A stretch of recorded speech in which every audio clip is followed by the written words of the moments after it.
तो हम MDCAT chemistry में ऑर्गेनिक केमिस्ट्री जो है उसके एमसीक्यूज़ कर रहे थे। तो 1000 एमसीक्यूज़ हमें करने थे।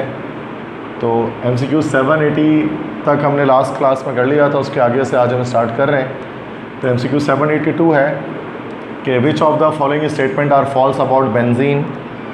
इनमें से कौन सी स्टेटमेंट गलत है बेंजीन के बारे में। ठीक है, which of the following statement are false about benzene. Benzene के बारे में कौन सी स्टेटमेंट गलत है। तो क्या आंसर होगा इसका हमारे पास। Option B option, it is immiscible with water forming the lower layer. ठीक है, और इसके पीछे रीज़न क्या है कि इमिसिबल इन वाटर मतलब insoluble in water. Something is immiscible means it is insoluble. तो यहाँ तक तो बात सही है कि बेंजीन जो है वो पानी में डिज़ोल्व नहीं होता, लेकिन फॉर्मिंग लोअर लेयर, तो लोअर लेयर नहीं बनाता, अपर लेयर बनाता है, चूँकि डेंसिटी बेंजीन की कम है। इस वजह से वो, अगर हम पानी और बेंजीन को मिक्स करेंगे तो बेंजीन हमारा जो है वो ऊपर रहेगा पानी से, ना कि लोअर लेयर में रहेगा। तो benzene will form upper layer in the emulsion और in the mixture of benzene and water. समझ गए। 784 है the carbon atom in benzene are dash. तो बेंजीन के जितने भी कार्बन एटम है वो कौन से हाइब्रिडाइजेशन करते हैं। CsP2 हाइब्रिडाइजेशन करते हैं। ठीक है, उसके बाद नेक्स्ट एमसीक्यू देखते हैं 785।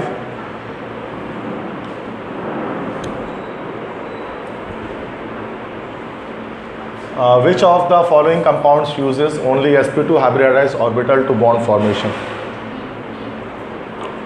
क्या हो जाएगा इसका आंसर हमारा। बी ऑप्शन हो जाएगा। इसमें से कौन से ऐसे कंपाउंड्स हैं जो सिर्फ sp2 हाइब्रिड ऑर्बिटल यूज़ करते हैं। तो चूँकि ये बेंजीन है, बेंजीन आपको पता है वो सिर्फ sp2 हाइब्रिड ऑर्बिटल रखता है। इसमें हम जो साइक्लोहेक्सेन, इसमें sp3 होगा, इसमें यहाँ पर तो sp2 होंगे, लेकिन बाकी यहाँ पर sp3 हाइब्रिड ऑर्बिटल्स होंगे। यहाँ बेंजीन में ये टोलुइन है, और टोलुइन के अंदर बेंजीन में तो sp3 sp2 है, लेकिन ये वाले में हमारे sp3 हाइब्रिड ऑर्बिटल्स होंगे। तो सवाल यही है कि जिसमें सिर्फ sp2 हाइब्रिड ऑर्बिटल, ऐसा कौन सा कंपाउंड है जो सिर्फ sp2 हाइब्रिड ऑर्बिटल को बॉन्ड फॉर्मेशन में इस्तेमाल करेगा। वो बी ऑप्शन है। सही है। 786 है the carbon carbon bond length in benzene is dash. क्या हो जाएगा इसका। डी ऑप्शन हो जाएगा। Intermediate between carbon carbon bond length in ethane and carbon carbon bond length in ethylene. क्योंकि आपको पता है बेंजीन के अंदर जो है ना वो जो बॉन्ड होता है वो कार्बन कार्बन जो, तो बॉन्ड इन बेंजीन जो है वो कार्बन कार्बन सिंगल बॉन्ड से कम है और कार्बन कार्बन डबल बॉन्ड से उसकी बॉन्ड लेंथ ज़्यादा है। ठीक है, तो 1.39 एंगस्ट्रॉम होता है ना हमारे पास, तो 1.4 एंगस्ट्रॉम कह लो, तो 1.4 एंगस्ट्रॉम, जबकि डबल बॉन्ड 1.3 एंगस्ट्रॉम होता है और सिंगल बॉन्ड 1.5 एंगस्ट्रॉम होता है। तो बेंजीन के जो बॉन्ड्स हैं ना वो क्या होते हैं, इन दोनों के हमारे पास इन बिटवीन रहते हैं, सिंगल और डबल बॉन्ड के। इंटरमीडिएट हम कह सकते हैं between carbon carbon bond length in ethane and ethylene. Ethylene मतलब इथीन। समझ गया। 787 है which of the following compound is aromatic. इनमें से कौन सा कंपाउंड हमारे पास एरोमेटिक है। ऑप्शन बी हो जाएगा, दिस इज पायरिडीन। तो पायरिडीन जो हमारे पास होता है this is an aromatic hydrocarbon, चूँकि इसमें 4n+2 पाई इलेक्ट्रॉन्स हैं हमारे। ठीक है, 787 का आंसर हमारे पास पायरिडीन आ जाएगा। पायरिडीन एक एरोमेटिक कंपाउंड होता है, चूँकि इसके अंदर हमारा 4n+2 मतलब 6 पाई इलेक्ट्रॉन होता है। तो पायरिडीन एक हेट्रोसाइक्लिक कंपाउंड है जो कि हकल्स रूल को फॉलो करता है। तो हेट्रोसाइक्लिक कंपाउंड भी एरोमेटिक हो सकते हैं। हेट्रोसाइक्लिक कंपाउंड किसमें कौन से होते हैं, जिसमें रिंग के अंदर कार्बन के अलावा कोई दूसरा एलिमेंट मौजूद होता है। क्लियर है एमसीक्यूज़। 788 है characteristic reaction of aromatic hydrocarbons are initiated by dash. बताएं। ए इलेक्ट्रोफाइल, चूँकि जो एरोमेटिक हाइड्रोकार्बन है बेंजीन है वो हमेशा किससे से रिएक्शन करता है, इलेक्ट्रोफाइल से करता है। ए ऑप्शन। 79 है फिनॉल ऑन डिस्टिलेशन में जिंक डस्ट गिव डैश। बताएं। बेंजीन। B option. चूँकि फिनॉल जब जिंक डस्ट से डिस्टिलेशन करता है, जिंक से रिएक्शन करता है, तो जैसे कि आप जानते हैं जिंक यहाँ पर हमारे पास कौन सा एजेंट है, रिड्यूसिंग एजेंट है। तो zinc has the capability to remove oxygen from any molecule, किसी भी मॉलिक्यूल से क्या कर सकता है, ऑक्सीजन को एक्सट्रैक्ट कर सकता है, ठीक है। तो जब हम बेंजीन का रिएक्शन करते हैं जिंक डस्ट से, सॉरी फिनोल का करते हैं जिंक डस्ट से at high temperature, zinc dust मतलब क्या होता है कि ये पाउडर्ड होता है, पीसा हुआ जिंक होता है, डस्ट फॉर्म में होता है। तो क्या होता है, जिंक ऑक्साइड बन जाता है और बेंजीन हमारे पास सेपरेट हो जाता है, इसलिए इसका आंसर बी है, बेंजीन है। जितने भी OH ग्रुप होते हैं उन सबको रिमूव कर देता है। क्लियर है। 790 है, which of the following statement is false about toluene. Toluene के बारे में कौन से स्टेटमेंट फॉल्स है इसमें से, बोलें। B option, it is converted to benzoic acid on refluxing with acidic KMnO4। नहीं, बी ऑप्शन तो करेक्ट है ना। Option D, can be nitrated with concentrated nitric acid to give a mixture of ortho and meta nitro. Yes, D option. चूँकि ortho and meta नहीं बनेगा, ortho and para nitro toluene बनेगा, ठीक है। चूँकि जो हमारा टॉलुइन है वो ऑर्थो पैरा डायरेक्टर है। 791 है, which of the following reagent will react with methyl group rather than the benzene ring in methyl benzene. उनमें से कौन सा ऐसा रिएजेंट है जो मिथाइल ग्रुप से रिएक्शन करेगा बजाय बेंजीन रिंग के मिथाइल बेंजीन के अंदर। क्या हो जाएगा, ऑप्शन ए हो जाएगा, chlorine in the presence of UV light. चूँकि देखें जब हम बेंजीन रिंग लेते हैं, अब ये टॉलुइन है, इसके रिएक्शन अगर आप Cl2 से करेंगे in the presence of sunlight, तो उसके नतीजे में क्या होगा, यहाँ CH3 में हैलोजिनेशन होगी, फ्री रेडिकल मैकेनिज्म फॉलो होगा और मल्टीपल कंपाउंड बनेंगे। सबसे पहले एक हाइड्रोजन निकलेगा, एक क्लोरीन बनेगा, CH2Cl आएगा, फिर फर्दर दोबारा ये Cl2 से रिएक्शन करेगा।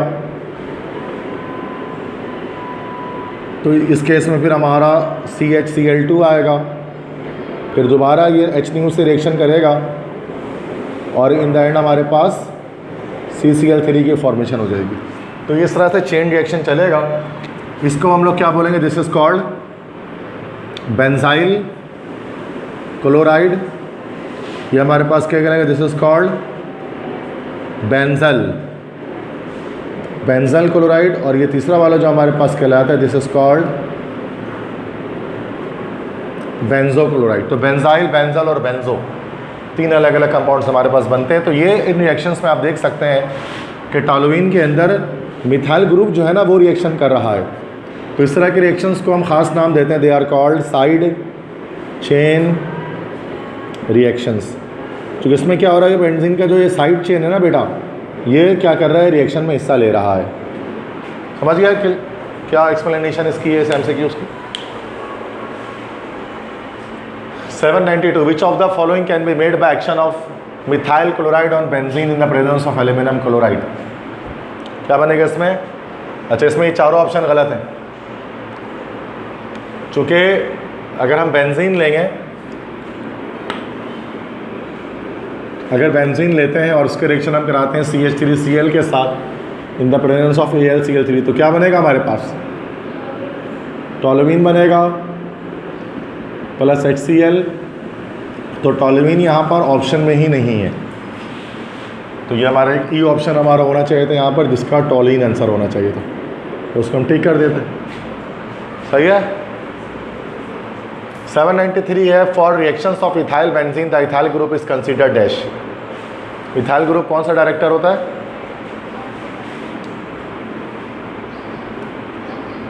क्या होता है, ortho para director. Option B, yes, ortho para director. याद रखिएगा जितने भी रेडिकल्स होते हैं अल्काइल रेडिकल, वो ऑर्थो पैरा डायरेक्टिंग ग्रुप्स होते हैं। को मसला। 794, toluene reacts with bromine in the presence of UV light to give dash. Toluene जब ब्रोमीन से रिएक्शन करेगा अल्ट्रावायलेट लाइट की मौजूदगी में, तो क्या बनेगा, अभी तो लिखा था, क्या बनेगा, बेंजाइल ब्रोमाइड। बी ऑप्शन है, अभी यहाँ पर लिखा था, अभी मिटाया मैंने उसको। समझ में आ गया सबको। 795 है, toluene reacts with chlorine in the presence of AlCl3 to give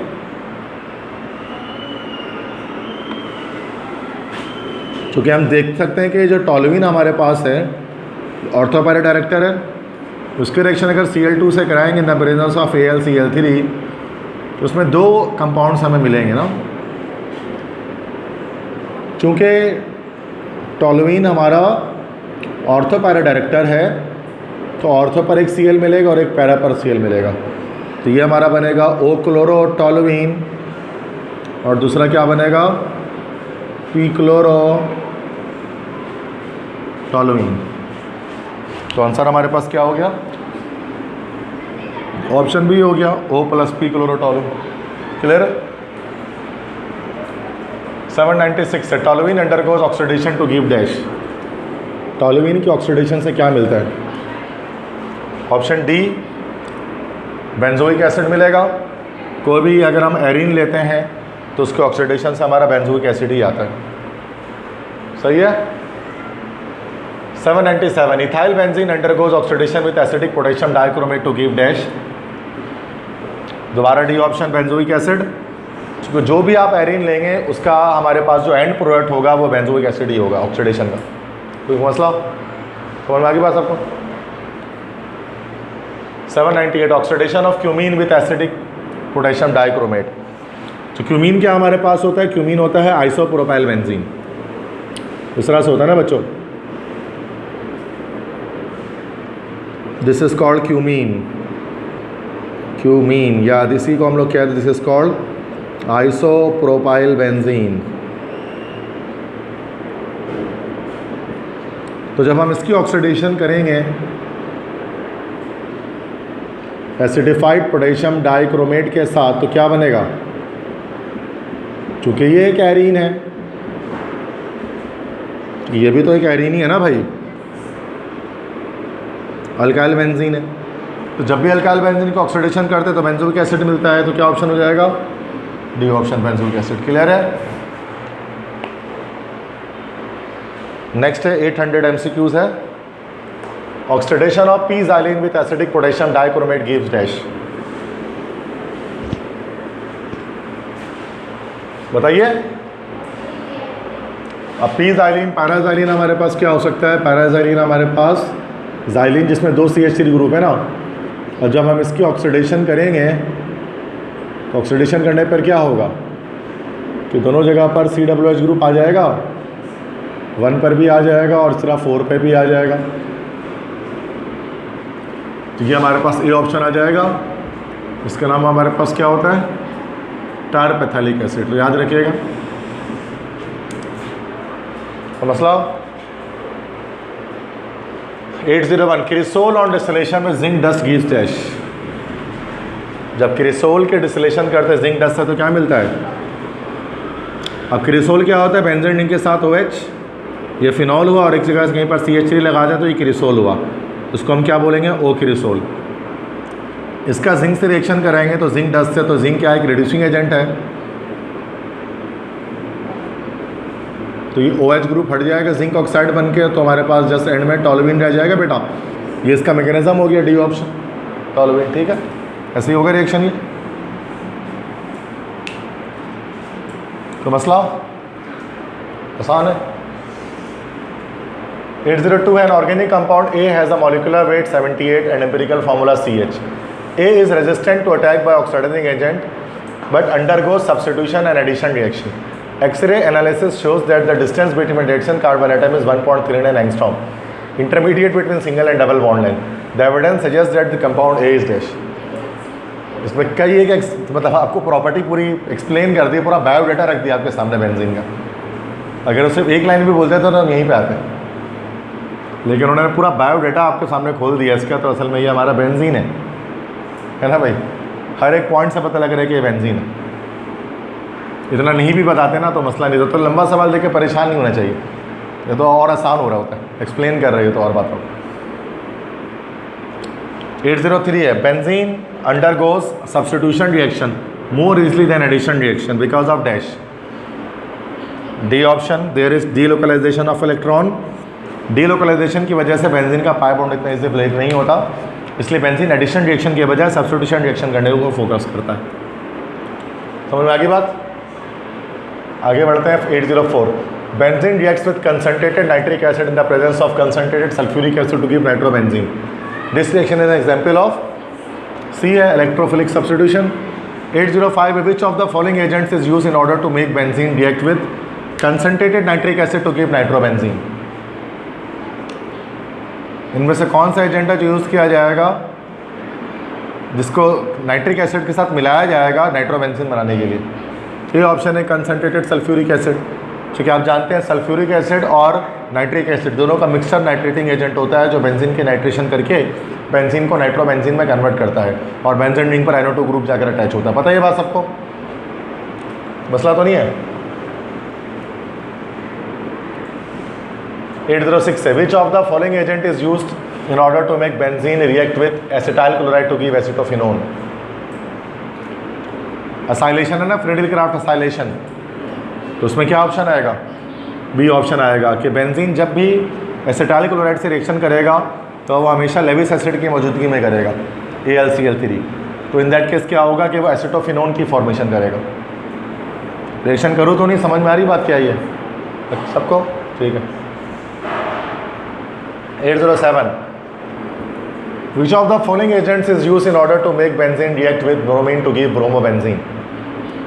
B option आ जाएगा आयरन कैटलिस्ट। आयरन इस तरह से हम FeCl3 यूज़ करते हैं, AlCl3 यूज़ करते हैं, तो हम जस्ट आयरन भी यूज़ कर सकते हैं ना बेंजीन मतलब हेलोजिनेशन करने के लिए या फिर क्लोरिनेशन करने के लिए, ब्रोमिनेशन करने के लिए। चूँकि आयरन भी क्या है एक लेविस एसिड ही है, चूँकि इलेक्ट्रॉन पेयर एक्सेप्ट कर सकता है अपने वैकेंट डी ऑर्बिटल में, तो याद रखिएगा। तो आयरन भी यूज़ किया जा सकता है जब हम रिएक्शन करते हैं ना इस तरह से, जब हमें हेलोजिनेशन करनी होती है बेंजीन की तो Cl2 से रिएक्शन करते हैं। अब इसमें एरो के ऊपर आप चाहे AlCl3 लिख दो, आप चाहे इसमें FeCl3 लिख दो, चाहे इसमें जस्ट Fe भी लिख दोगे ना आप, तो ये तमाम ही रिएजेंट क्या कर सकते हैं बेटा, इसको आपको क्लोरोबेंजीन में कन्वर्ट कर सकते हैं। क्लियर है? 808 है in the Friedel-craft acetylation. Acetylation असल में असाइलेशन की एक टाइप है। एसिटाइलेशन असाइलेशन एक ही बात है, तो परेशान नहीं होना है, एसाइलेशन ही है ये। Of an aromatic ring the role of AlCl3 is to dash to form a dash this ion. ये जो आइन हमारे पास होता है उसको असाइलियम आइन कहते हैं ना, तो असाइलियम आइन की फॉर्मेशन करने के लिए हम लोग लेविस एसिड को इस्तेमाल करते हैं। तब यही रिंग क्या करता है, बेंजीन रिंग पर अटैक करके एसेटोफिनोन की फॉर्मेशन करता है। समझ में आ गई बात सबको? Next 809 the electrophile which is considered to be active agent in the nitration of benzene is dash. क्या ऑप्शन होगा? सी ऑप्शन हो जाएगा बिल्कुल से NO2+। इस आइन का क्या नाम होता है? नाइट्रोनियम आइन। जो नाइट्रेशन ऑफ बेंजीन में क्या होता है, बेंजीन के साथ अटैक करता है। 810 in the chlorination of benzene FeCl3 is used to generate B option Cl+। इसका क्या नाम है? क्लोरीनियम आइन। तो ये हमारा क्लोरीनियम आइन हो जाएगा। ठीक है। अगर Cl जब नेगेटिव होता है ना तो उसको हम लोग बोलते हैं this is called chloride. Positive होता है क्लोरीनियम आइन। क्लियर है? तो मसला 812 कंसीडर द फॉलोइंग रिएक्शन। इस रिएक्शन को कंसीडर कीजिए, बताइए इसमें कैटलिस्ट क्या यूज़ होगा? B option Lewis acid use होगा AlCl3। चूँकि ये रिएक्शन हमारे पास क्या है, फ्रेडल-क्राफ्ट अल्काइलेशन है ना बेटा। तो मसला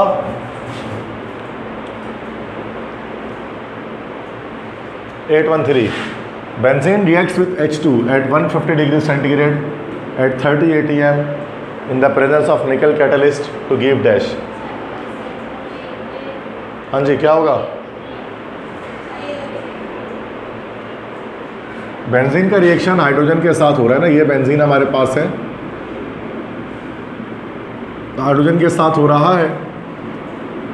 हाई टेम्परेचर, हाई प्रेशर, निकल कैटलिस्ट की मौजूदगी में।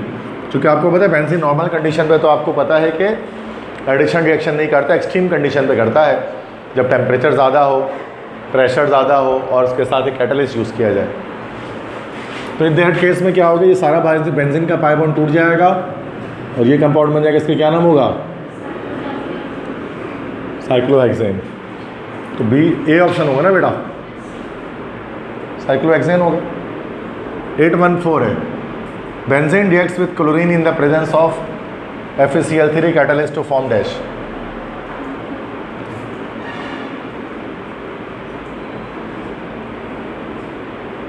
क्या होगा आंसर? बी होगा, क्लोरोबेंजीन बनेगा, सिंपल क्लोरिनेशन हो रही है मसला। 815 है, benzene reacts with acetic anhydride in the presence of AlCl3 to form. ये तो हमने छोड़ दिया था ना अभी, पता नहीं, देखते हैं बनाकर, चेक करते हैं क्या पता कुछ हो जाए। एसिटिक एनहाइड्राइड होता है CH3 C double bond O C double bond O CH3।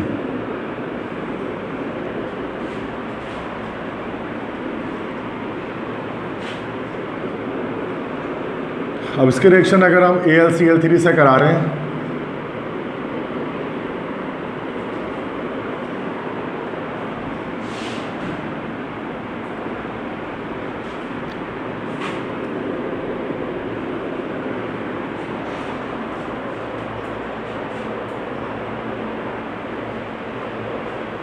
अब ये रिएक्शन तो हमारा, इसको हम लीव आउट ही कर देते हैं उसको, क्योंकि रिएक्शन मैकेनिज्म हमारे कोर्स के अंदर नहीं है, किसी भी बोर्ड में नहीं, इसलिए 815 हम छोड़ रहे हैं। तो आप इसको लीव आउट कर सकते हैं। 816 है, benzene reacts with benzoyl chloride in the presence of anhydrous aluminium chloride to form dash. क्या होगा? डी बनेगा, बेंजोफिनोन। अब इसमें रिएक्शन किस तरह से होगा कि हमने बेंजीन लिया, बेंजोइल क्लोराइड हमारे पास क्या होगा? This will be C6H5 C double bond O Cl। ये हमारे पास होगा, दिस इज बेंजोइल क्लोराइड। ठीक है, और in the presence of Lewis acid AlCl3, तो क्या होगा बच्चों रिएक्शन में? यहाँ पर हमारे पास C double bond O C6H5 ये बन जाएगा प्लस HCl। इस कंपाउंड को हम इस तरह से भी लिख सकते हैं,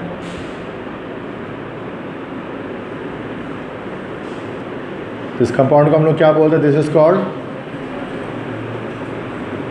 बेंजोफिनोन। तो ये हमारा बेंजोफिनोन की फॉर्मेशन हो रही है। D option correct. समझ में आ गई बात? इस तरह से चीज़ हो रही। 817 है कि benzene undergoes Friedel Crafts reaction with isopropyl alcohol in the presence of H2SO4 catalyst to give dash। बताइए क्या देगा? ठीक है, अब देखें, बेंजीन ये हमने लिया, इसके रिएक्शन करें आइसोप्रोपाइल अल्कोहल। अच्छा, आइसोप्रोपाइल अल्कोहल से नहीं होगा ना, ये गलत सवाल है। अगर इसके रिएक्शन हम आइसोप्रोपाइल क्लोराइड से करेंगे तो इन दैट केस ही हमारे पास, अच्छा बल्कि सही है, सवाल सही है, सवाल इसलिए सही है कि नथिंग हैपन्स है, क्योंकि बेंजीन अल्कोहल से रिएक्शन नहीं करता कभी भी, तो नथिंग हैपन्स हो जाएगा डी ऑप्शन। अदरवाइज वहाँ पर आइसोप्रोपाइल क्लोराइड होता तो फिर क्यूमीन की फॉर्मेशन हो जाती। सही है। 819 है, ozonolysis of benzene gives dash. B option glyoxal. अब ये जो हमारा है, ये सिंपल याद रखिएगा कि ओजोनोलाइसिस में क्या होता है? ओजोन से रिएक्शन होता है, O3 से। तो O3 से रिएक्शन होगा, ओजोन से होगा, और ये हमारे पास जो रिएक्शन है ये ओल्ड बुक का है, न्यू बुक का नहीं है। अब इसमें क्या होता है कि बेंजीन हम लेते हैं और बेंजीन का रिएक्शन 3 मॉलिक्यूल ऑफ ओजोन से करते हैं, तो उसमें हमारे पास पहले एक अनस्टेबल कंपाउंड हमारे पास बनता है। इस तरह से होता है ये अनस्टेबल कंपाउंड।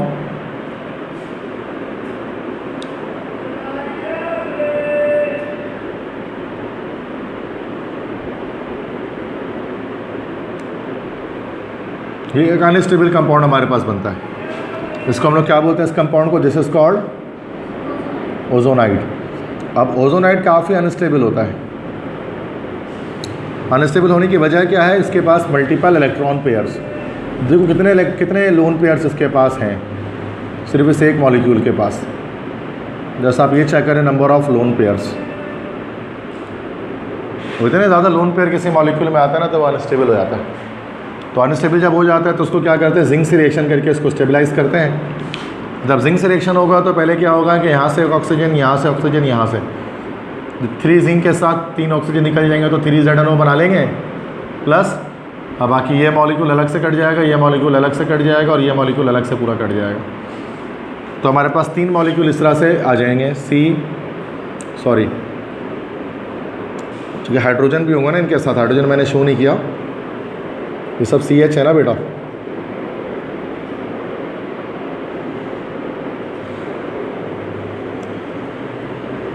तो 3 मॉलिक्यूल इस तरह से हमारे पास आ जाएंगे। इस कंपाउंड का नाम होगा 1,2-ईथन डाइअल, या ईथन 1,2-डाइअल। इसी को कॉमन नेम हम लोग क्या बोलते हैं, this is also known as glyoxal. तो ये ओल्ड बुक का टॉपिक है, जिसने नहीं पढ़ा था उसके लिए बता रहा हूँ। तो इसका आंसर हमारे पास बी करेक्ट होगा, ग्लाइओक्सल। तो इस तरह से रिएक्टिविटी हो रही है इसकी। तो थोड़ा सा कॉम्प्लेक्स रिएक्शन होता ही, समझ में आ गई बात। न्यू बुक में नहीं था, इसको निकाल दिया गया, ओल्ड बुक में पढ़ते हैं इसको। फिनॉल नहीं, भूल गया, फिनॉल में OH से रिएक्शन थोड़ी ना होता बेंजीन का, आगे आएगा अभी इसमें। वो भूल गया, डाउस प्रोसेस याद नहीं है। डाउस प्रोसेस में क्या कैसे करते हैं, क्लोरोबेंजीन लेते हैं, इसकी रिएक्शन NaOH से करता है, अल्कोहल से थोड़ी ना करता है। पता है कुछ तो बनता ना फिर हमारे पास ये फिनॉल बन जाता है और NaCl अलग हो जाता है। तो बेंजीन अल्कोहल से नहीं रिएक्शन कर रहा है, बेस से रिएक्शन कराते हैं क्लोरोबेंजीन का, तो जाकर होता है। समझ गए? और कोई मसला क्लियर है? 821 which group is an activating substituent. कौन सा ग्रुप एक्टिवेटिंग है? सी ऑप्शन एक्टिवेटिंग, बिल्कुल सही।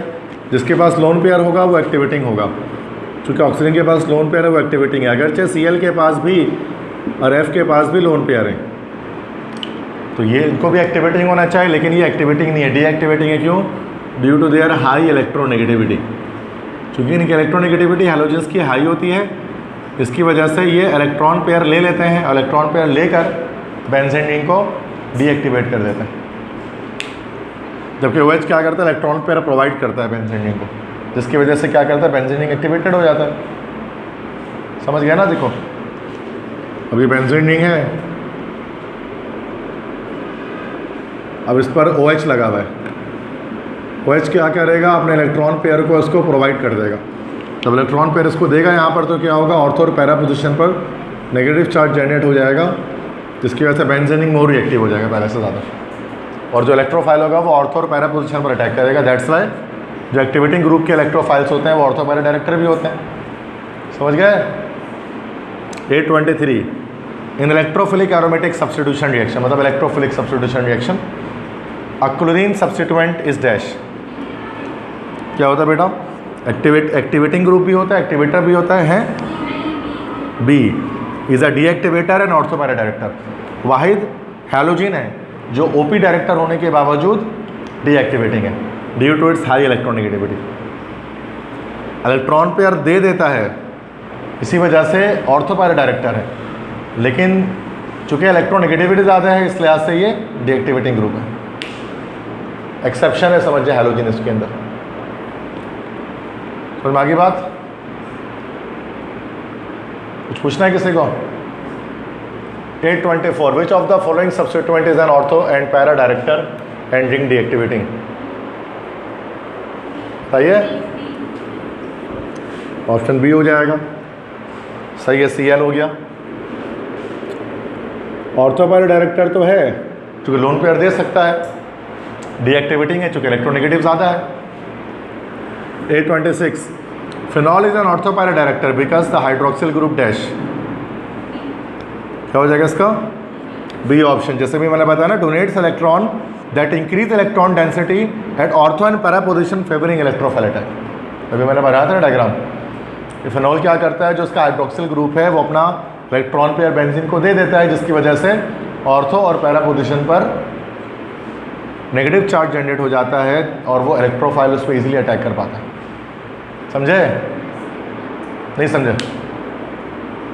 क्या देख रहे हो? कुछ भी नहीं है, ऐसे ही मैं देख रहा हूँ। तो मुझे अंधेरा इसलिए पसंद आता है कि यहाँ पर जो है ना वो ब्राइटनेस बढ़ जाती है, रोशनी आएगी ना तो ब्राइटनेस यहाँ कम हो जाती है, वीडियो सही नहीं बन पाती, इसलिए जितना ज़्यादा अंधेरा उतना बेहतर। क्लियर है? बाकी फोरकास्ट कह रहे हैं, चूँकि वो तो है नहीं ऐसी, क्योंकि साइक्लोनिक स्टॉर्म हमारा बन चुका है जो कराची के बिल्कुल साउथ की तरफ से निकल रहा है। तो मुझे तो आदत है, शौक़ इन चीज़ों को देखने का, बच्चे जानते हैं कि मौसम वगैरह की रिपोर्ट वगैरह, वेदर रडार वगैरह मैं देखता रहता हूँ, इंटरेस्टिंग लगता है मुझे बड़ा। तो जो साइक्लोन है जो बन चुका है साइक्लोन, तो वो उसका रूट ऐसा है कि वो कराची के बिल्कुल साउथ से निकल रहा है।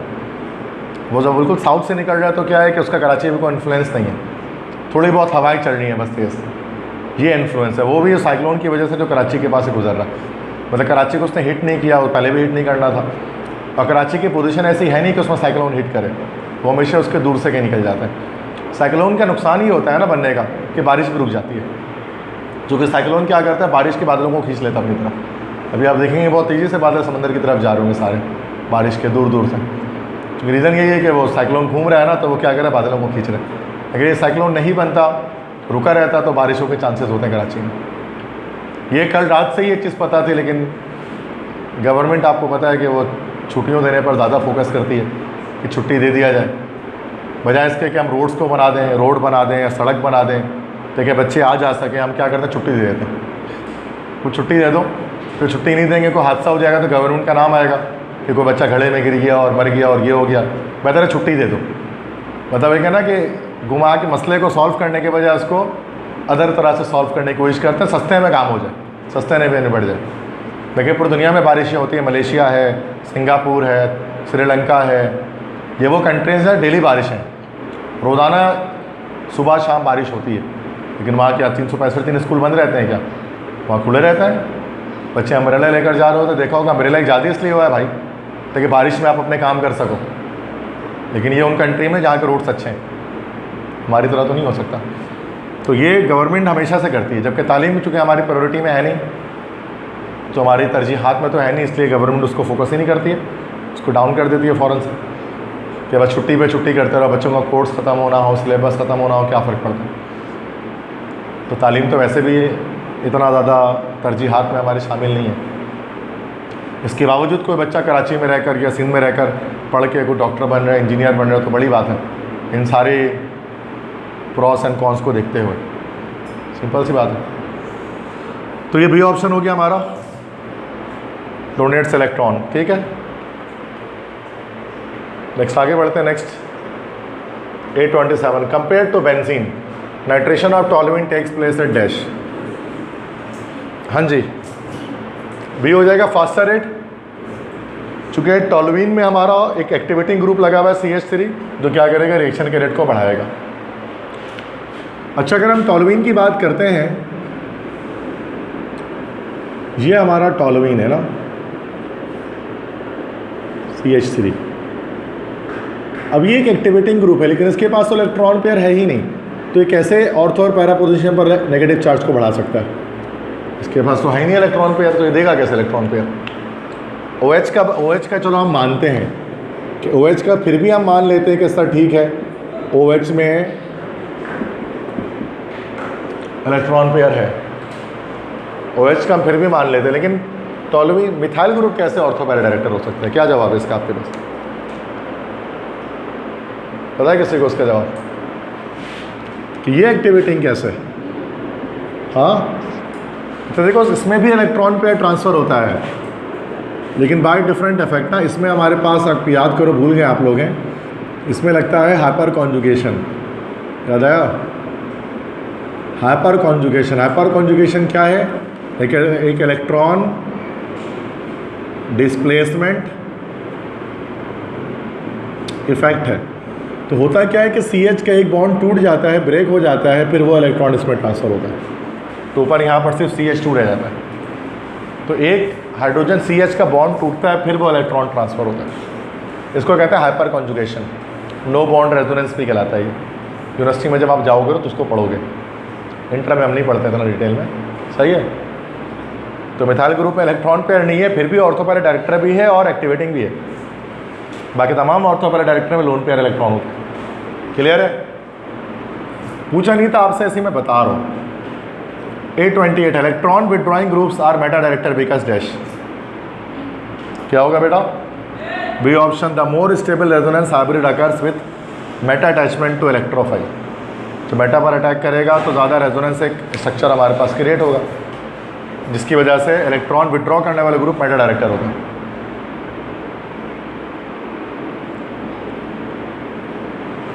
एट 29 है, विच compound undergo substitution reactions faster than benzene. Benzene से ज़्यादा तेज़ी से सब्स्टिट्यूशन रिएक्शन कौन कर सकता है?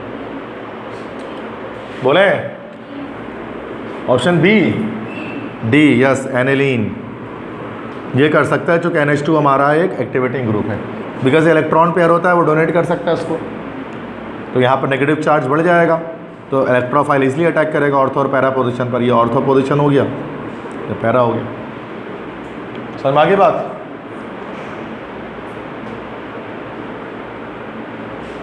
Eight 30 which compound undergo substitution reaction slower than benzene.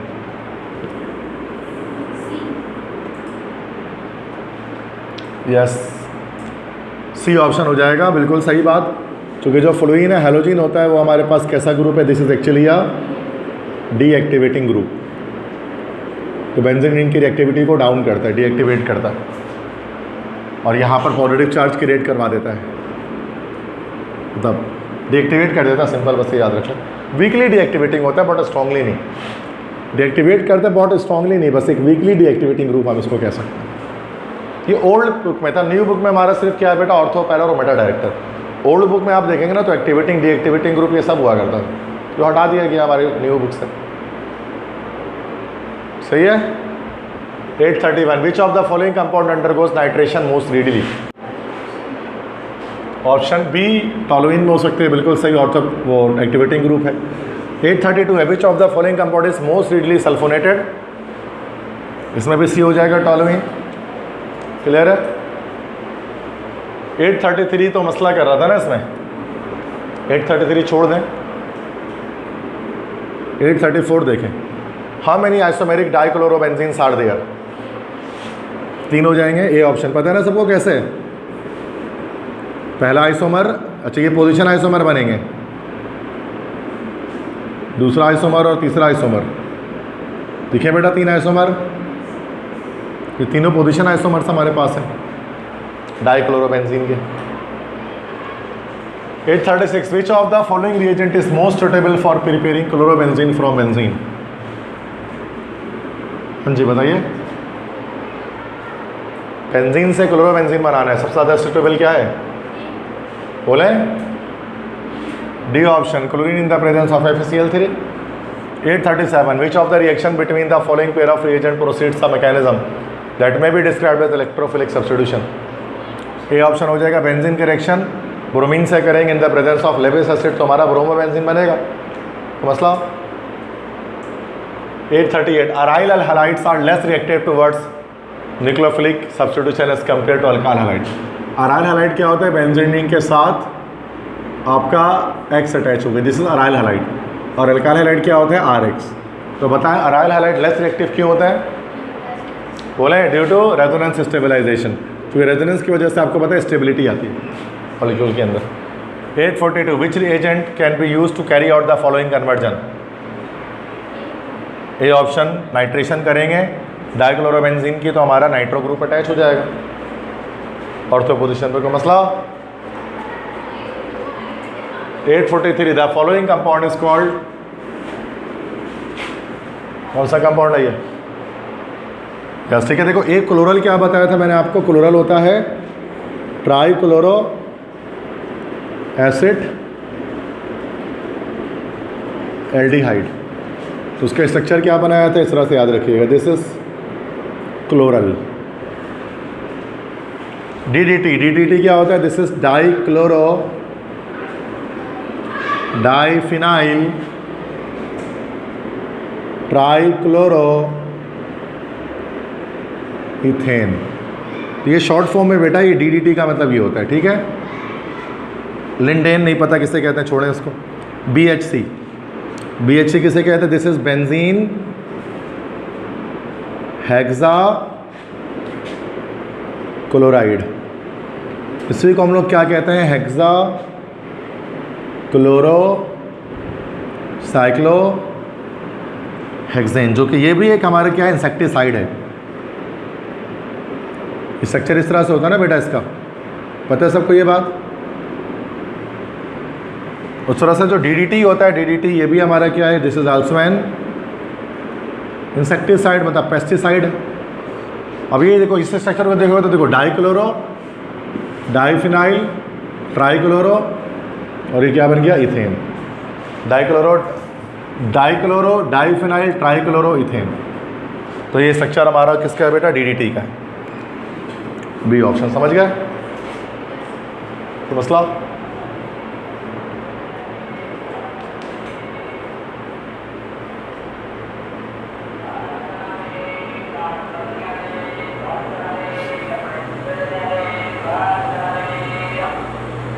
इतना टफ आता नहीं है वैसे, ऐसे ही मैं जस्ट बता दे रहा हूँ आपको। बस मुझे मज़ा आता है ना ऑर्गेनिक में टफ को MCQs करने में ना, और करवाने में। तो ऑर्गेनिक में कैलकुलेशन नहीं होती है ना, तो मुझे अच्छा लगता है। तो ये कैलकुलेशन मुझे इतने ख़ास पसंद नहीं है। सही है।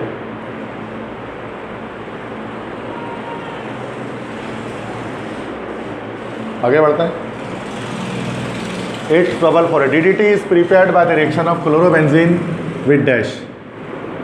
क्या होगा आंसर इसका? बताइए। ए ऑप्शन ना, क्लोरोबेंजीन का क्लोरल से रिएक्शन होता है तो DDT बनता है। ये क्वेश्चन हमारा NED में पास पेपर में आता है। NED का पास पेपर अगर आपने किया है तो वहाँ पर मैंने उसमें बताया, तो उसमें सिर्फ पास पेपर ही करते हैं तो उनके तो मज़े हैं, आपको पता है। और NED में तो ये हिसाब होता है कि बस अभी 8वीं मेरिट लिस्ट कल आ गई है, 8th मेरिट लिस्ट, मतलब आपका एडमिशन होना ही होना है। आपकी अगर इंटर में 60 तो ज़्यादा ही बोल दिया, मतलब 50% है इंटर में आपकी फर्स्ट ईयर में, और आपने टेस्ट में अगर आपने 50 स्कोर कर लिया आउट ऑफ 100 तो आपका 100% एडमिशन होगा NED में। कोई ना कोई फील्ड में तो हो ही जाएगा। अभी भी डेवलपमेंट स्टडीज़ की फील्ड कुछ बची हुई है, 8वीं मेरिट लिस्ट जो आई है, मतलब उसमें जितने बच्चे जो जस्ट पास हैं, इंटर पास हैं और टेस्ट इनका बस 50 नंबर से पास है, उनका भी एडमिशन हो जाएगा। तो NED में एडमिशन लेना कोई बड़ी बात नहीं है, कोई भी ले सकता है। इसी के मुकाबले में MBBS में लेना बहुत टफ है, क्योंकि MBBS में सबको नहीं मिलती है। क्योंकि MBBS में सीटी गिनती की है, या MBBS होगा या BDS होगा, ख़त्म। अब उसमें क्या है, सॉफ्टवेयर नहीं तो BCIT, BCIT नहीं तो CIS, CIS नहीं तो फिर इलेक्ट्रिकल, इलेक्ट्रिकल नहीं तो मैकेनिकल, मैकेनिकल नहीं तो इलेक्ट्रॉनिक्स, इलेक्ट्रॉनिक्स नहीं तो IM, IM नहीं तो टेलीकॉम, टेलीकॉम नहीं तो टेक्सटाइल, टेक्सटाइल नहीं तो सिविल, सिविल नहीं मिल जाए तो ऑटोमोटिव, ऑटोमोटिव नहीं मिला तो पॉलीमर, पॉलीमर नहीं मिला तो पेट्रोकेमिकल, पेट्रोकेमिकल नहीं मिला तो पेट्रोलियम, पेट्रोलियम नहीं मिला तो मटेरियल, मटेरियल नहीं मिल जाए तो आप मैनेजमेंट साइंस कर लो, वो नहीं मिल जाए तो टेक्सटाइल साइंस कर लो, वो नहीं मिल जाए तो फिर आप इंग्लिश लिंग्विस्टिक कर लो, वो नहीं मिल जाए तो डेवलपमेंट स्टडीज़ कर लो, वो नहीं मिल जाए तो आर्किटेक्चर कर लो। बहुत फील्ड है, मतलब कोई ना कोई फील्ड तो मिल ही जाती है। तो 2000 से ऊपर बच्चों का एडमिशन होता है।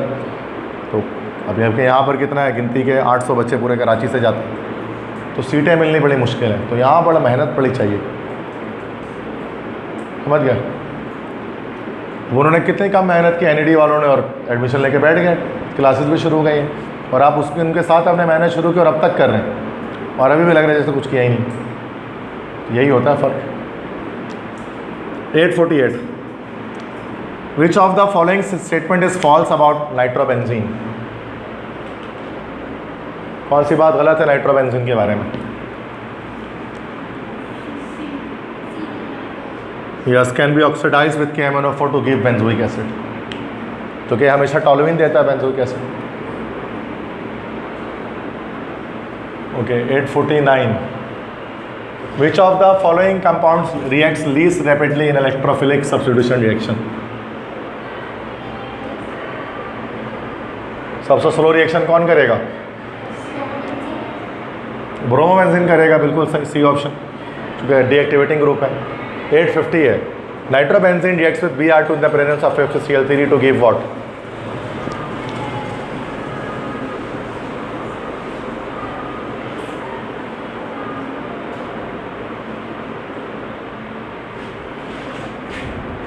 भाई नाइट्रोबेंजीन है ना, ये रहा नाइट्रोबेंजीन,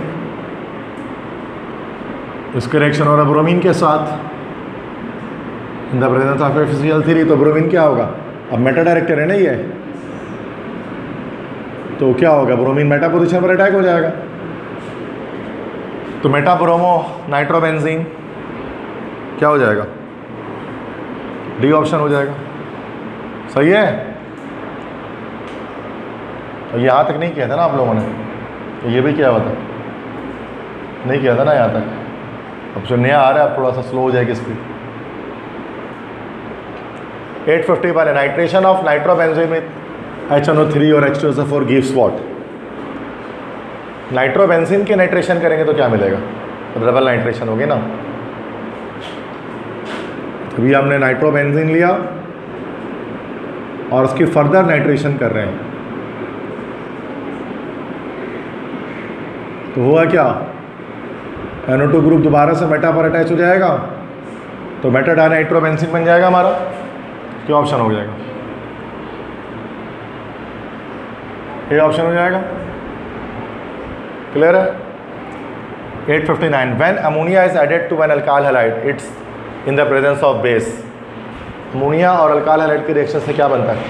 कल पढ़ा था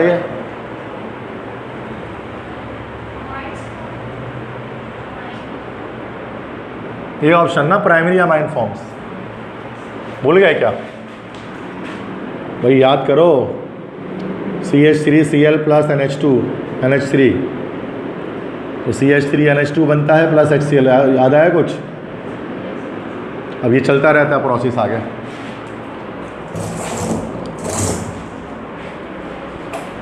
क्लियर है? नेक्स्ट देखते हैं 870। अच्छा कितना लंबा जंप आया ये, 859 से डायरेक्ट 874। चलो मतलब उसके बीच कैम्स कुछ इंपॉर्टेंट नहीं होंगे इतने। विच of the following is least basic? Basicity सबसे कम किसकी है?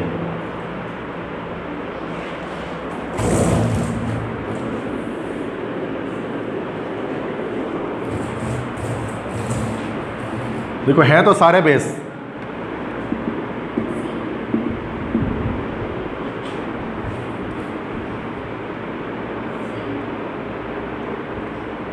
Tertiary amine. क्यों? टर्शरी अमाइन तो हमारे पास आई थिंक है मोस्ट बेसिक होना चाहिए। नाइट्रोजन ये रहा CH3, ये रहा CH3, ये रहा CH3। अब ये इलेक्ट्रॉन डोनेटिंग ग्रुप है भाई, EDG है ये, तो EDG है ना भाई, इलेक्ट्रॉन डोनेटिंग ग्रुप है, तो और इलेक्ट्रॉन देगा उल्टा इसको कि लो भाई इलेक्ट्रॉन लॉस करो, जितना कर सकते हो उतना करो। हाथ में तो आप प्लस आई देखने को मिल जाए आपको, वो तो इंडक्टिव इफेक्ट देखने को मिल जाए, पॉजिटिव इंडक्टिव इफेक्ट। ये तो नहीं होगा भाई, ये इसका डी ऑप्शन करेक्ट है। डी ऑप्शन होगा लीस्ट बेसिक। रीज़न क्या है? क्योंकि ये जो लोन पेयर है ना, ये अपना लोन पेयर इसको दे देगा ना, बेंजीन को। अच्छा बेंजीन को दे दे रेजोनेंस की वजह से, तो ये आगे किसी और को दे ही नहीं पाएगा, इसलिए ये लोन पेयर NH2 इतने आराम से डोनेट नहीं कर सकते किसी और को। मतलब कोई एसिड से रिएक्शन नहीं कर पाएगा आराम से, ये H+ को ही आएगा, तो अब इसको इलेक्ट्रॉन कैसे देगा? इसने तो अपना इलेक्ट्रॉन बेंजीन को दे दिया, समझ गए? तो इसलिए जो एनिलीन है, दिस इज एनिलीन है ना ये, तो ये हमारा लीस्ट बेसिक, समझ गए? कॉमन सेंसर थोड़ा लगाएंगे तो आप पता लग जाएगा। 889 phenol is use dash. Phenol को कैसे यूज करते हैं?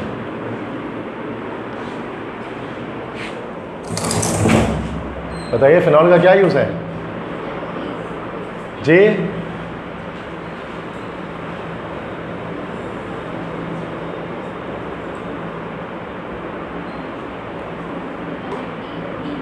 मॉथ रिपेलेंट, गलत।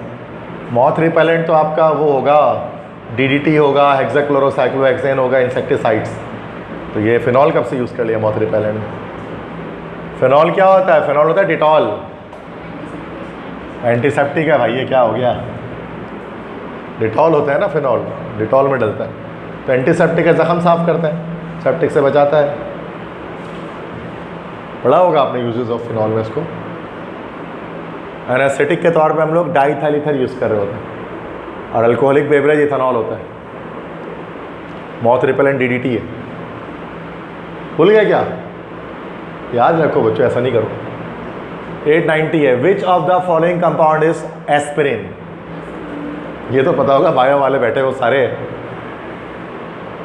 एस्पिरिन क्या होता है?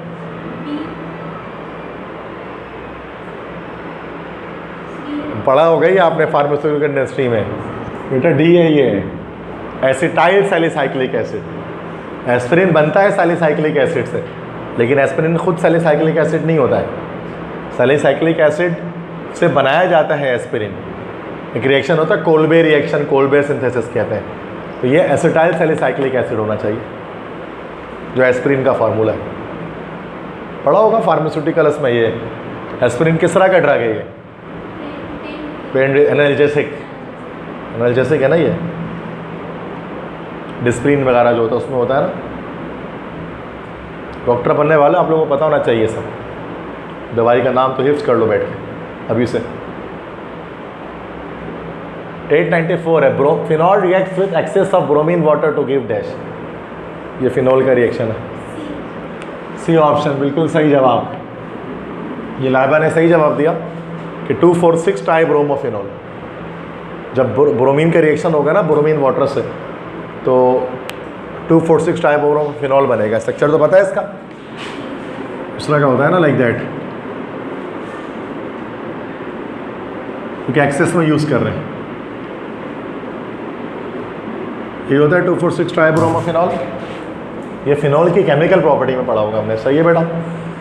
895, रिसोर्सिनॉल ऑन डिस्टिलेशन में zinc dust gives what? Resorcinol किसे कहते हैं?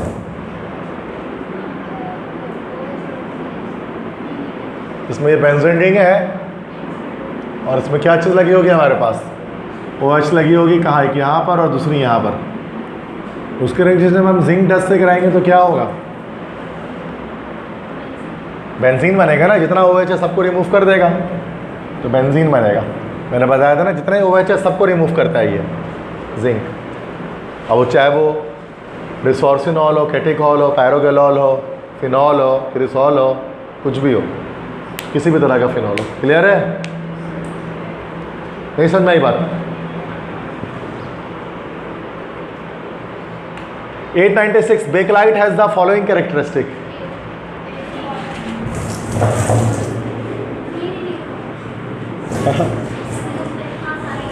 सारे ही है ना।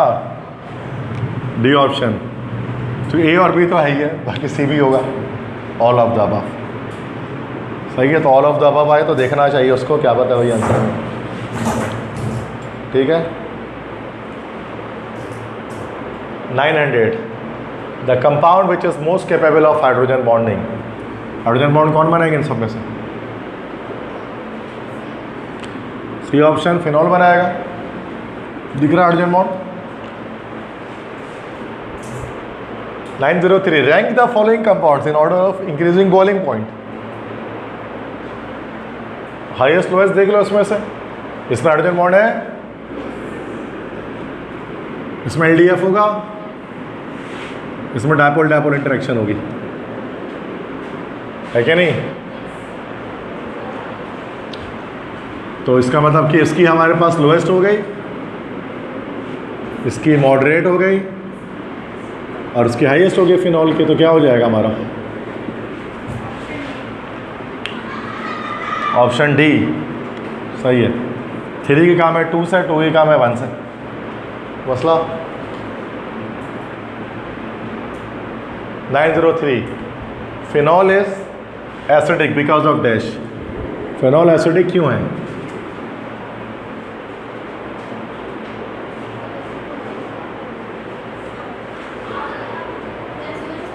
रेजोनेंस की वजह से। बिल्कुल सही, A option.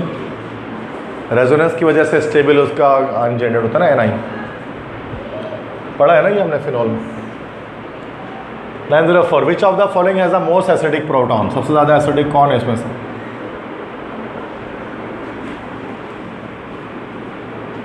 Most acidic in तमाम में कौन है?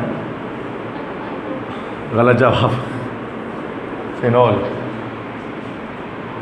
फिनॉल ज़्यादा अल्कोहलिक होता है, फिनॉल ज़्यादा एसिडिक होता है अल्कोहल से, क्योंकि अल्कोहल में जो है रेजोनेंस नहीं होती है, फिनॉल में होती है। और फिनॉल से ज़्यादा स्ट्रॉन्ग हमारा कार्बोक्सिलिक एसिड है, पता है नहीं बेटा ये? अब लाइन से सारे इसी तरह के आएंगे। 905 देखिए, phenol is dash.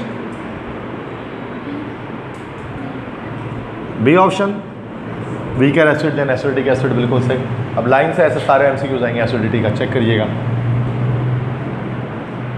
Which of the following compound is least acidic, सबसे कम एसिडिक कौन इन सब में से? Acetylene, well done. अल्कीथाइन सबसे लीस्ट एसिडिक होता है। 907 वो दोबारा लीस्ट एसिडिक बतानी है इन चारों में से, लेकिन अब बताना है।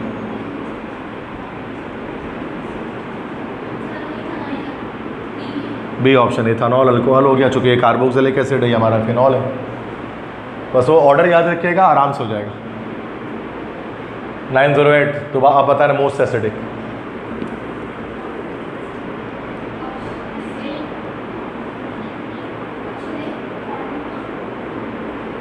ए या बी में से कोई एक होगा, ए या सी में से एक होगा ना। तो हमने क्या पढ़ा था कि अगर टॉप से बॉटम जाते हैं तो एसिडिटी क्या होती है कार्बोक्सिलिक एसिड की, बढ़ती है कम होती है acidic character?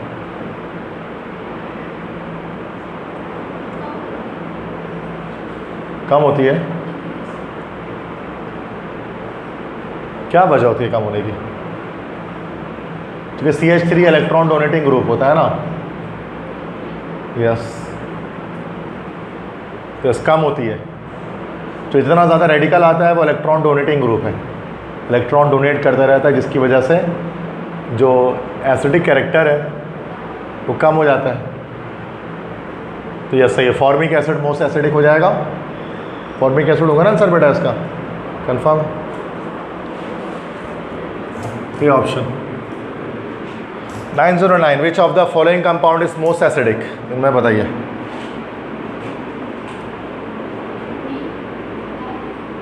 D option, phenol, बिल्कुल सही।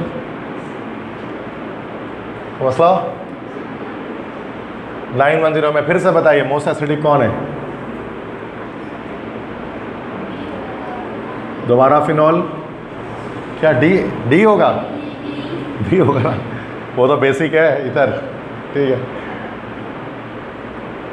921 हाँ ये अलग हो गया कि which of the following will undergo aldol condensation, ये पढ़ा नहीं होगा आपने, ये नई चीज़ आपके लिए।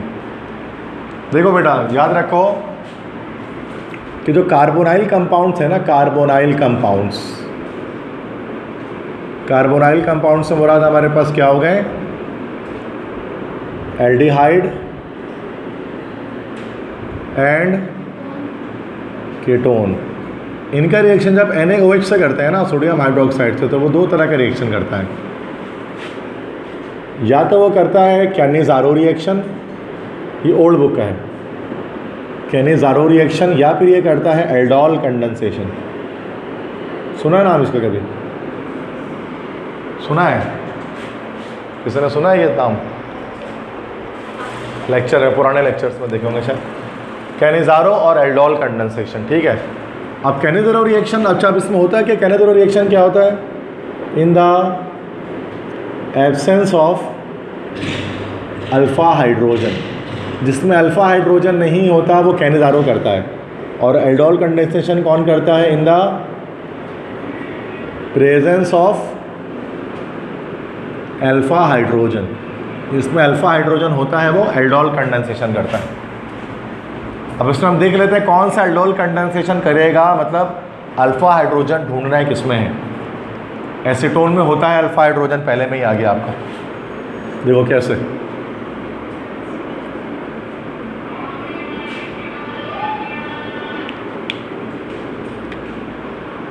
तो ये फंक्शनल ग्रुप है, ठीक है। ये अल्फ़ा कार्बन, इधर पे भी अल्फ़ा, दोनों में हाइड्रोजन लगा हुआ है, दोनों में तो अल्फ़ा हाइड्रोजन है। तो इसका मतलब ये हमारा एल्डोल कंडेंसेशन करेगा। बाकी इन सब में देखोगे तो अल्फा हाइड्रोजन एब्सेंट होगा। बाकी बेंजोइक एसिड तो करेगा ही नहीं, इसको तो हटा दो, ये सिर्फ एल्डिहाइड और कीटोन करते हैं। बेंजाल्डिहाइड, बेंजोफिनोन, इनमें अल्फा हाइड्रोजन एब्सेंट है अगर स्ट्रक्चर आप बनाएंगे तो, ठीक है। तो ये चीज़ याद रखनी होगी, ये हमारा ओल्ड बुक का है, न्यू बुक में नहीं है, तो बहुत कम चांसेस के आने के वो खातिर ख्वाह चांस नहीं है, क्योंकि मोस्ट प्रोबेबली आपके जो टेस्ट है वो न्यू बुक से ही बनेगा। 925 benzaldehyde reacts with a mixture of concentrated sulphuric acid and nitric acid to give dash.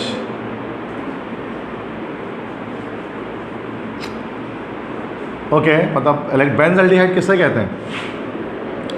Benzene ring के साथ CHO अटैच हो जाए, ये होता है ना बेटा बेंजाल्डिहाइड। इसके रिएक्शन मिक्सचर ऑफ HNO3 और H2SO4, मतलब नाइट्रोनियम जनरेट होगा, नाइट्रेशन होगी। अब आपको पता है कि CHO ग्रुप मेटा डायरेक्टर है, जो कार्बोनाइल ग्रुप है, तो मेटा पोजीशन पर क्या होगा बच्चों? NO2 अटैच होगा, तो ये हो गया मेटा नाइट्रोबेंजाल्डिहाइड। क्या आंसर हुआ? क्लियर है? तो ये आता है कि बेंजाल्डिहाइड क्या होता है, ये होता है बेंजाल्डिहाइड। पढ़ा है नाम इसका कभी?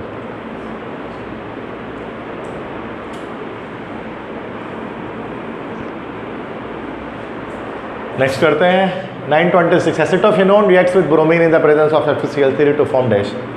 एसिटोफिनोन का रिएक्शन ब्रोमीन से होगा तो क्या बनेगा?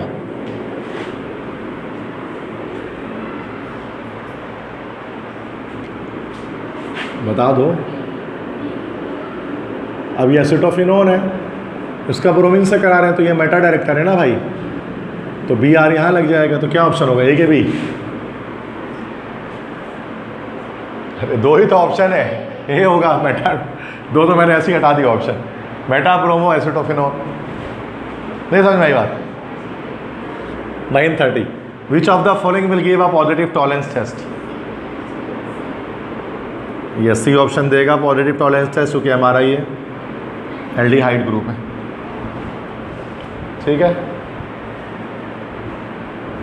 931 which of the following compound yields a yellow PPT when warmed with a mixture of iodine in aqueous sodium hydroxide?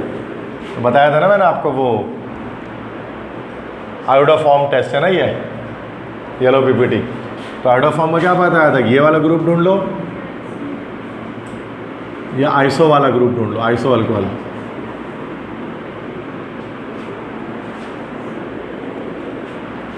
बताओ।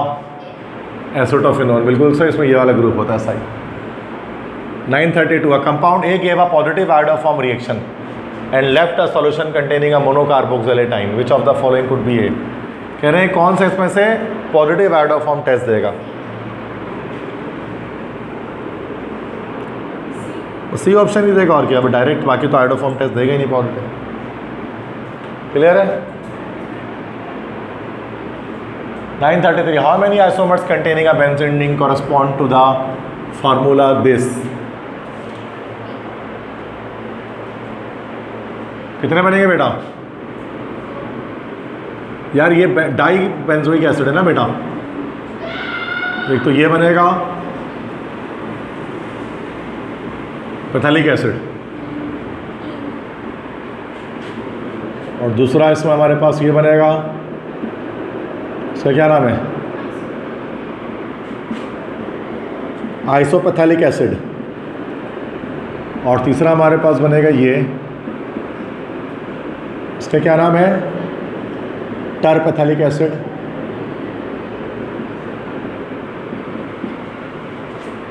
तो क्या हो गया हमारा आंसर इसमें? सी हो जाएगा, पोजीशन आइसोमर से। 934 विच of the following is not a carboxylic acid? इसमें से कौन सा कार्बोक्सिलिक एसिड नहीं है? और क्या?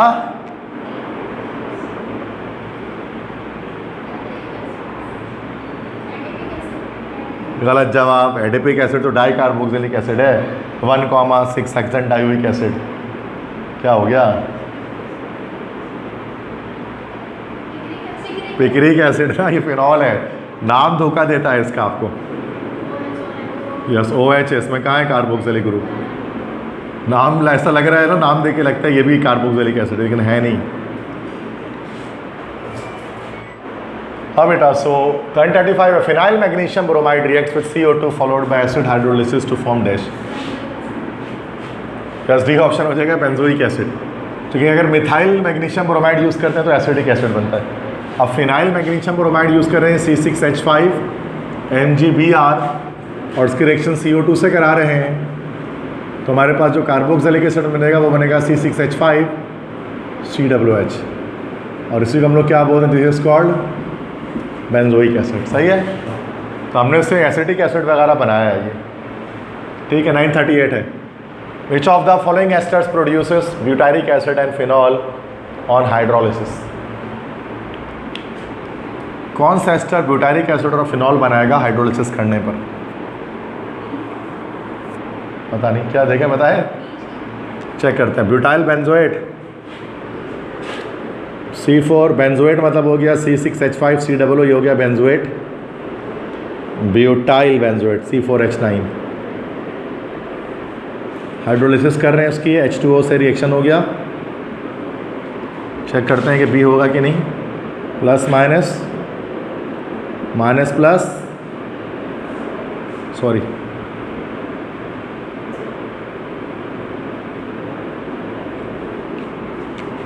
C6H5 COOH प्लस C4H9OH, ये तो हमारा बन गया बेंजोइक एसिड, और ये बन गया हमारा ब्यूटानोल। नहीं, बी नहीं। फिर क्या है?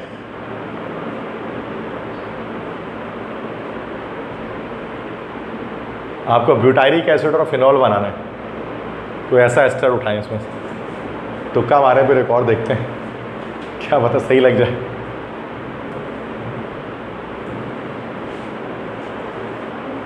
हाँ जी,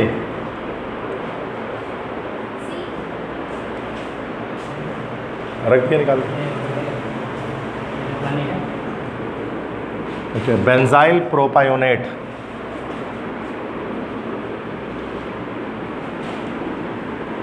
प्रोपायोनेट,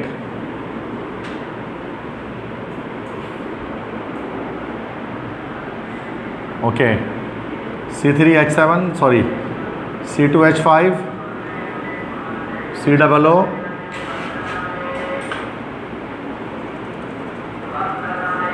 बेंजाइल है ना, तो ये हो जाएगा CH2 C6H5 plus HOH, plus minus, minus ये पूरा प्लस, प्लस वाला माइनस है, माइनस वाला प्लस से बना C2H5 COOH।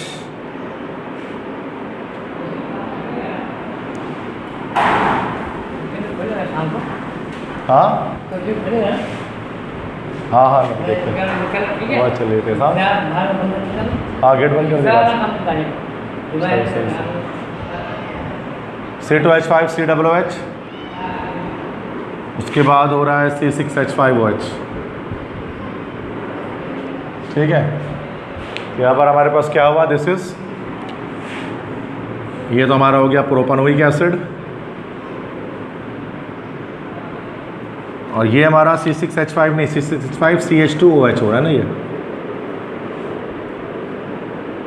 ये हुआ हमारा बेंजाइल अल्कोहल।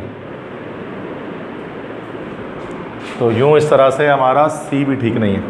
C बोला था ना आपने, अब बच्चे एक ही करके सारा करा लो। फिनाइल प्रोपायोनेट देखते हैं, प्रोपायोनेट CH3 या sorry C2H5 COOH, sorry COO, और फिनाइल है ना C6H5 प्लस HOH, और ये plus minus, minus plus, plus वाला माइनस है, माइनस वाला प्लस है। C2H5 COOH प्लस C6H5OH, ये बना हमारे पास प्रोपायोनिक एसिड, और ये बना हमारे पास फिनॉल।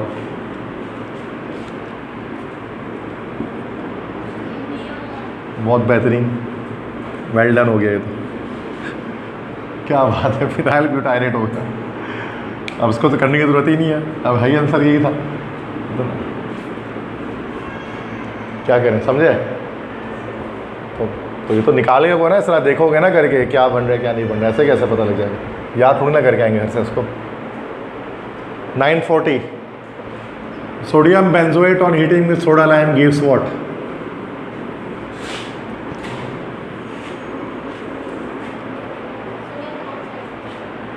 क्या सोडियम फिनॉक्साइड? गलत जवाब, बेंजीन। सोडियम बेंजोएट होगा C6H5COO, this is called sodium benzoate. इसके रिएक्शन सोडा लाइम से करना है। सोडा लाइम आपको पता है ये डीकार्बोक्सिलेटिंग एजेंट होता है, इसमें NaOH होगा और Ca होता है ना एट हाई टेम्परेचर। तो यहाँ से ये पूरा मॉलिक्यूल इधर से ऐसे सोडियम कार्बोनेट बना के उड़ जाएगा और इसके साथ उड़ जाएगा। ये हमारा बेंजीन बनेगा C6H6 प्लस NO2CO3। ये बेंजीन की फॉर्मेशन होती है इसमें। बी ऑप्शन बेंजीन की प्रिपरेशन है, ये इस तरह से बनाया जा सकता है। कि ओल्ड बुक में था, नहीं बुक में नहीं था ये। सोडा लाइम तो आपको पता ही होगा डीकार्बोक्सिलेटिंग एजेंट होता है। 942 methyl benzoate on hydrolysis gives what? Methyl benzoate की हाइड्रोलिसिस से क्या मिलेगा? C6H5COO CH3। हाइड्रोलिसिस करनी है, पानी में डालो उठा के उसको, simple. Plus minus, minus plus, plus वाला माइनस है, माइनस वाला प्लस है। C6H5COOH प्लस CH3OH, मतलब हमारे पास क्या बना? दो चीज़ें बनी हैं। एक बना हमारे पास C6H5COOH, this is benzoic acid. दूसरा हमारे पास बना मिथानॉल, मिथाइल अल्कोहल। क्या आंसर करेक्ट होगा? है? अच्छा, मतलब उन्होंने दूसरा कंपाउंड पूछा ही नहीं है। सही है को मसला? जब भी हाइड्रोलिसिस बोला एस्टर की तो ऐसे होती है, सिंपल। तो मसला 946 the order of increasing acidity. बताइए इंक्रीजिंग एसिडिटी का ऑर्डर क्या है? असेंडिंग ऑर्डर, लीस्ट एसिडिक से मोस्ट एसिडिक की तरफ जा रहे हैं।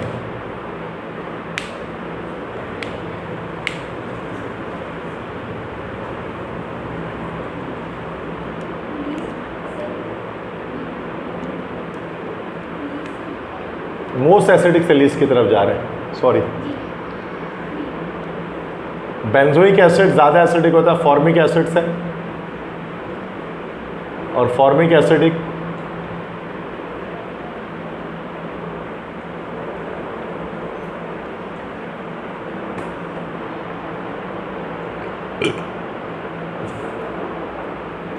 फॉर्मिक एसिड ज़्यादा, अच्छा ए ऑप्शन के क्लोरो एसिडिक एसिड ज़्यादा होती है फॉर्मिक एसिड से, फॉर्मिक एसिड ज़्यादा होता है बेंजोइक एसिड से। अच्छा, बेंजोइक एसिड क्या होता है? मोस्ट एसिडिक होता है कि नहीं होता कार्बोक्सिलिक के मुकाबले में?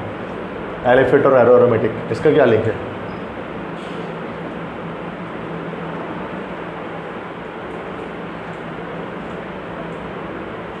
तो वैसे इसका बी ऑप्शन क्या रहा आप लाए, क्या कह रहे हो? बेंजोइक एसिड ज़्यादा फॉर्मिक एसिड से, और फॉर्मिक एसिड ज़्यादा एसिडिक है क्लोरो एसिडिक एसिड से।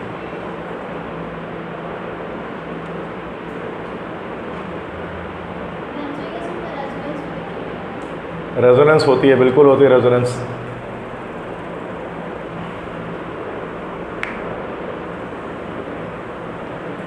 तो ज़्यादा स्टेबल हो जाता है, हाँ स्टेबलाइज हो जाएगा। ठीक है, बी ऑप्शन हो जाएगा। ठीक, नेक्स्ट उसके बाद 947 है। Which of the following is the strongest acid? दोबारा बताइए, सबसे स्ट्रॉन्ग एसिड कौन सा है इसमें? बोलो। डी ऑप्शन हो जाएगा, benzoic acid. 948 which of the following is the strongest acid? फिर बताइए। D option benzoic acid. 956 all carbon atom in naphthalene are dash. Naphthalene किसे कहते हैं? दो बेंजीन रिंग होते हैं ना बेटा एक साथ, इसमें सारे कार्बन के हाइब्रिडाइजेशन क्या है? सारे sp2 हाइब्रिडाइज्ड हैं। बी ऑप्शन, जैसे बेंजीन में होता है। दो बेंजीन रिंग फ्यूज है ना आपस में, क्लियर है, ये भी एरोमेटिक होता है।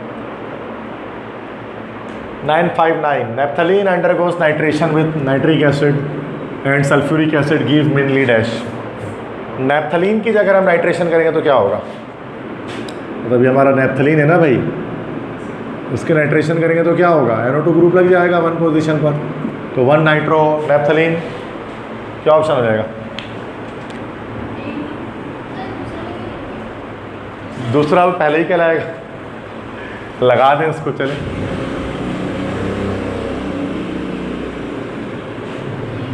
अभी भी 1 नाइट्रो नेप्थलीन है, कहीं पे भी लगा दो फर्क थोड़ी ना पड़ता है इससे, सही है।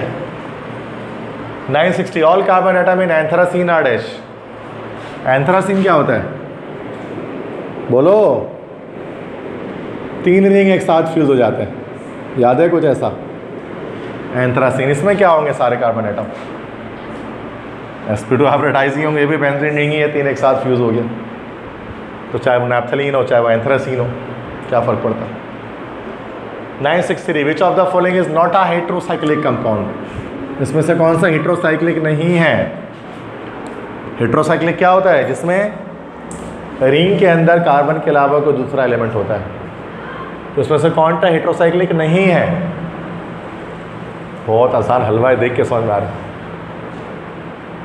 सी ऑप्शन है, क्योंकि ऑक्सीजन जो है ना वो रिंग से बाहर है, रिंग में तो सारे कार्बन ही है, क्लियर है।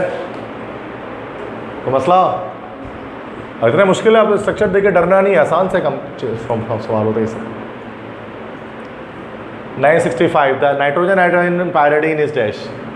पायरिडीन में जो नाइट्रोजन एटम होता है उसकी हाइब्रिडाइजेशन क्या होती है।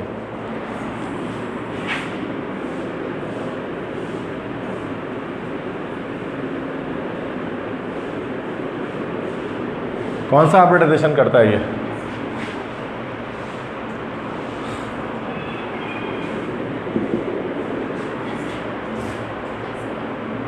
टोटल कितने पेयर है नाइट्रोजन के पास, देखो पाई बॉन्ड को छोड़ के टोटल पेयर कितने हैं, 3 अलग है बंदे, 1 2 3, लोन पेयर नहीं करोगे तो टोटल 3 पेयर, तो कौन सी हाइब्रिडाइजेशन है, sp2 है, sp कहाँ से हो गई बेटा, नहीं समझ में बात। 983 Teflon is prepared by the polymerisation of dash. Teflon, Teflon पता है क्या होता है, नॉन स्टिक पैन्स होता है ना, फ्राइंग पैन देखा है, तो फ्राइंग पैन एक नॉन स्टिक भी आता है ना, उसमें ब्लैक कलर का ऊपर एक चिपका होता है प्लास्टिक जैसा, वो होता है टेफ्लॉन, स्टिकिंग नहीं होती उसमें ना, वो प्लास्टिक पॉलीमर होता है वो एक, तो टेफ्लॉन। तो टेफ्लॉन किसका पॉलीमर होता है, देखो ये है ना, ये हमारे पास इस तरह से होता है,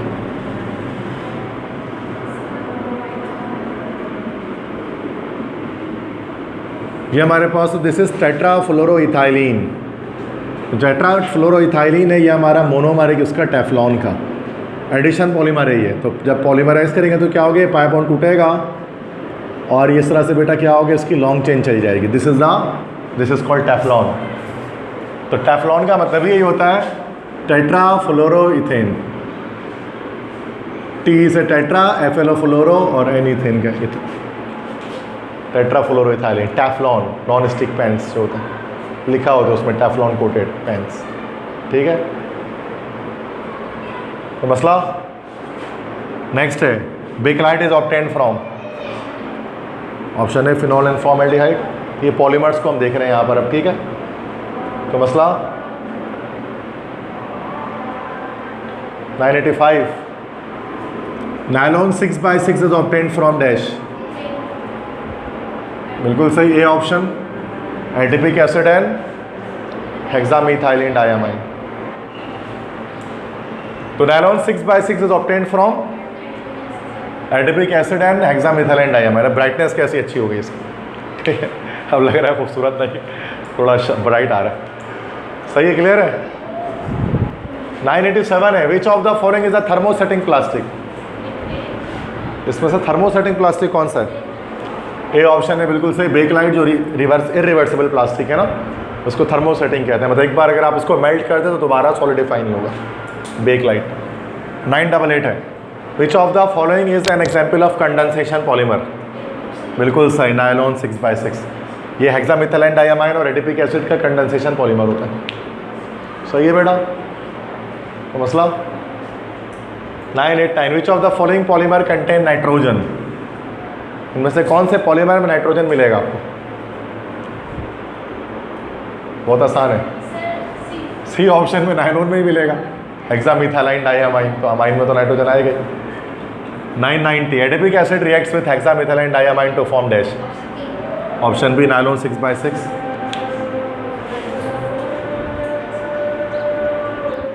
natural rubber is a polymer of, ये पता है किसी को? हाँ पता है, पढ़ा है आप लोगों ने, ये सही है कह रहे हैं, आइसोप्रीन। तो आइसोप्रीन का जो नेचुरल रबर जो है ना पॉलीमर होता है, तो नियोप्रीन बनता है इससे, फिर आइसोप्रीन से फिर नियोप्रीन बनाते हैं जो नेचुरल रबर होता है। तो आइसोप्रीन असल में प्रोटीन का एक कंपाउंड होता है हमारे पास, ठीक है। 995 है, which of the following are addition polymers. इसमें से कौन सा एडिशन पॉलीमर है? एडिशन पॉलीमर मतलब जो पाई बॉन्ड के ब्रेकेज से बनता है। देखिए सोचें,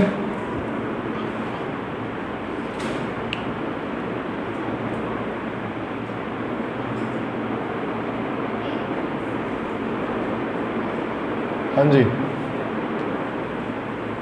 टेफ्लॉन, देखो पॉलीप्रोपाइलिन, ये है एडिशन, ये तो है एडिशन। पीपी बताया था ना, पॉलीप्रोपाइलिन, प्रोपाइलिन का पॉलीमर, ये प्लास्टिक है। ये भी टेफ्लॉन भी एडिशन है, मैंने बताया पाई बॉन्ड टूटने से बनता है। नायलॉन नहीं है, कंडेंसेशन है, तो डी हो जाएगा ना, बोथ 1 और 2, ठीक है। नायलॉन तो कंडेंसेशन है, हेक्सामिथाइल डाइअमाइन और एडिपिक एसिड का, सही है। 996, which of the following are condensation polymer. C, only 3, बाकी वही है, रिपीट हो गया अलग तरह से।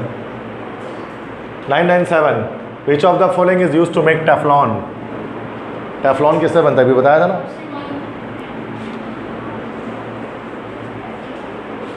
किससे बनाता है टेफ्लॉन? डी ना, टेट्राफ्लोरोइथाइलिन से बनता है ना। 999, what is the purpose of plasticiser. Plastic में होगा, ये शायद ओल्ड बुक का है, बी ऑप्शन होता है, सॉफ्ट एंड प्लास्टिक। प्लास्टिक को सॉफ्ट करने के लिए प्लास्टिसाइजर ऐड करते हैं, एनईडी में आता है ये, तो ओल्ड बुक है वैसे ये। फिलर, प्लास्टिसाइजर, ये सब होता है ना उसमें। लास्ट एमसीक्यूज होगा, MCQs number 1000। Polymers which soften on heating and harden when cooled are dash. कौन से पॉलीमर होते हैं, कौन से प्लास्टिक होते हैं जिनको जब हीट करते हैं सॉफ्ट हो जाते हैं, फिर जब वो ठंडे होते हैं दोबारा हार्ड हो जाते हैं? D, thermoplastic. थर्मोप्लास्टिक क्या होते हैं, जो हमारे पास कैसे होते हैं, रिवर्सिबल होता है ना, मतलब आप हीट करोगे तो सॉफ्ट हो जाएंगे, उसके बाद जब ठंडे में दोबारा हार्ड होकर प्लास्टिक बन जाएंगे।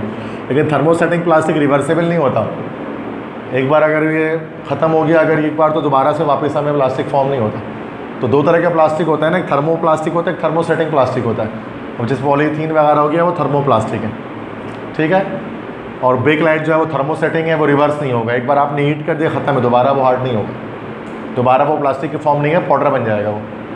कचकड़ा जो होता है ना, पढ़ा है हम लोगों ने उसको, हार्ड प्लास्टिक जो होता है हमारा बेकलाइट। तो बेटा ये हमने यहाँ पर 1000 MCQs ECAT MDCAT 2024 के लिए कवर अप कर लिए। आई थिंक ये लेक्चर नंबर 5 या 6 बन रहा है, चूँकि हमने मल्टीपल अलग अलग तरह से लेक्चर किए हैं, तो 5वां या 6वां लेक्चर है जिस पर ये हमारा कंप्लीट हो रहा है। तो ये जितने भी ऑर्गेनिक केमिस्ट्री हैं, अगर आप इन 1000 MCQs को कर लेते हैं तो इनसे बाहर आपका MCQs गारंटेड नहीं आएगा, आप कुछ भी कर लो, इन्हीं में से आएगा ऑर्गेनिक का अगर आया तो। बाकी जाहिर सी बात है, बाकी मैंने इनऑर्गेनिक फिजिकल के अलग अलग MCQs कराए आपको, लेकिन ऑर्गेनिक मैंने आपको सारे एक साथ करा दिए, विदाउट चैप्टर वाइज नहीं कराया।